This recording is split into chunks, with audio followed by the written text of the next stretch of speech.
Como é que se resolve a questão da escala? Hoje em dia, a intervenção do arquiteto e mesmo a intervenção do urbanista, ela tem que se processar em cidades gigantescas que não existiam no passado. A escala das intervenções é enorme e dos problemas também. Como é possível fazer boa arquitetura em escala e para uma escala metropolitana? Sobre esse aspecto, é necessário considerar que a arquitetura não vai resolver sozinha o problema do mundo. Assim. A história da arquitetura já acreditou que os arquitetos resolveriam tudo. Depois teve um momento de crítica, vamos dizer, de autocrítica. A gente achou que não ia resolver nada e agora a gente está num momento que é o segundo passo. Né? A arquitetura não vai resolver tudo, mas também não é o fundo neutro, acho. A arquitetura tem um papel importante, mas ela precisa estar associada à política, economia, filosofia, cultura e tudo mais.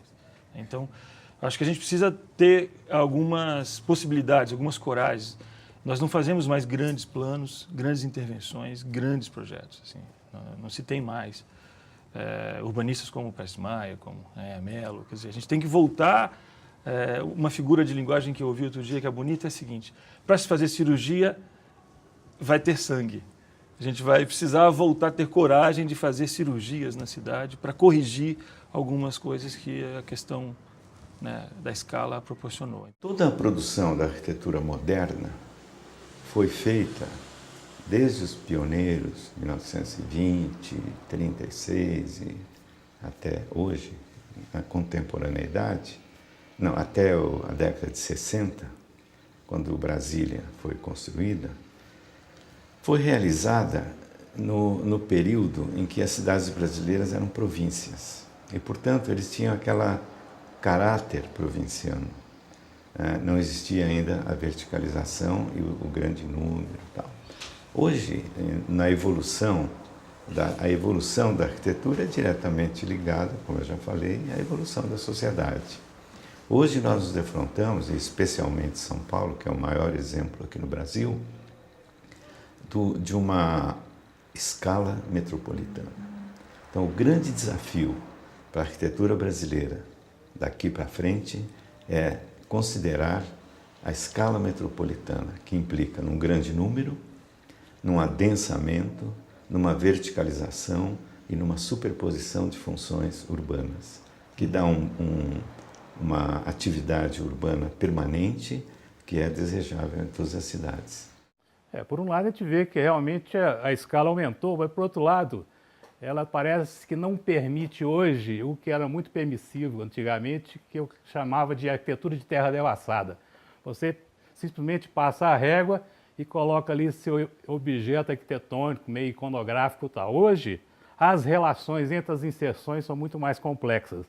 Então, mesmo que você esteja projetando para um lote, você está projetando para uma cidade que está envolvida ali culturas físicas, tipo climas e topografias e o diabo a quatro, mas também culturas cidadãs, culturas artísticas, culturas de vida, de crescimento, históricas e tudo mais. Então, para mim, eu acho que nessa sociedade quase urbana, né, 80 e tantos %, pelo menos no Brasil nós já estamos aí dentro de malhas urbanas, ela me parece até mais prazerosa do que simplesmente sair colocando num lote vazio ou um lote sem nenhuma referência de passado ou de topografias ou o que for, como era feito eventualmente em algumas situações. A cidade de São Paulo, uma cidade labiríntica, densamente ocupada, desprovida de espaços públicos, toda oportunidade de projeto aqui nos parece que é uma oportunidade de discursar contra isso. Então, de alguma maneira, mostrar que uma casa pode aparecer da rua e quem está na casa pode entender aonde está, porque se você vai até o limite do lote, que é a propriedade privada, ela vê a rua. Então, de alguma maneira... estabelecer esse diálogo entre essas coexistências, entre o possível e o impossível. Você vai para Dubai e eu, quando vejo as fotografias de Dubai, eu fico na dúvida se as fotografias são muito ampliadas ou eu que encolhi um pouco. Como de fato eu encolhi um pouco, é possível que esse problema de escala seja meu. Mas eu acho que esse conceito da dimensão do homem, do abrigo do homem é básico na arquitetura. Fora isso, nós estamos fugindo um pouco para um gigantismo que às vezes se justifica. Numa igreja gótica, por exemplo, mas de uma forma maior e geral, não. A coisa historicamente é como eu te falei, quer dizer, poderia ter sido. Já houve um momento em que alguém, um urbanista, propôs, não é?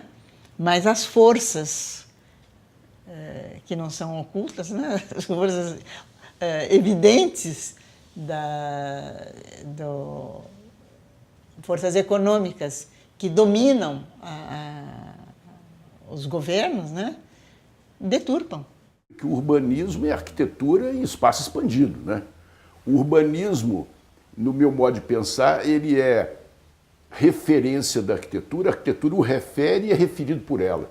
Então é aquela velha história, né? O que é mais importante como ideia? A praça do relógio ou o relógio da praça? Eu acho que os dois são tão importantes que eles se complementam. A praça sem o relógio não seria uma praça designada, e o relógio da praça seria um relógio sem lugar, não é? Eu acho que é importante saber que a mais complexa invenção do homem, que é a cidade, tem solução. E há muitos anos os urbanistas não são convocados a participar dessa discussão. Quer dizer, a cidade deixou de ser pensada pelos poetas, pelos sensíveis, pelos profissionais que dão forma e dão equilíbrio e dão harmonia a esse espaço. Acho que boa arquitetura se faz com bons arquitetos e se faz com bons clientes, né? Que também é muito difícil encontrarmos, por vezes, clientes que tenham essa leitura do que é o espaço privado, do que é o espaço público e de como a composição, principalmente num território urbano, como essa composição de edificações, elas formalizam um conjunto harmônico. Eu acho que essa boa arquitetura, ela exige essa reflexão do arquiteto e exige também por parte de quem nos contrata a mesma leitura. Eu acho que é sempre um desafio, né? Quer dizer, se existirem bons arquitetos em quantidade, vamos dizer, suficiente para dar demanda, atender essa demanda e ao mesmo tempo responder satisfatoriamente, é evidente que vai melhorar essa qualidade.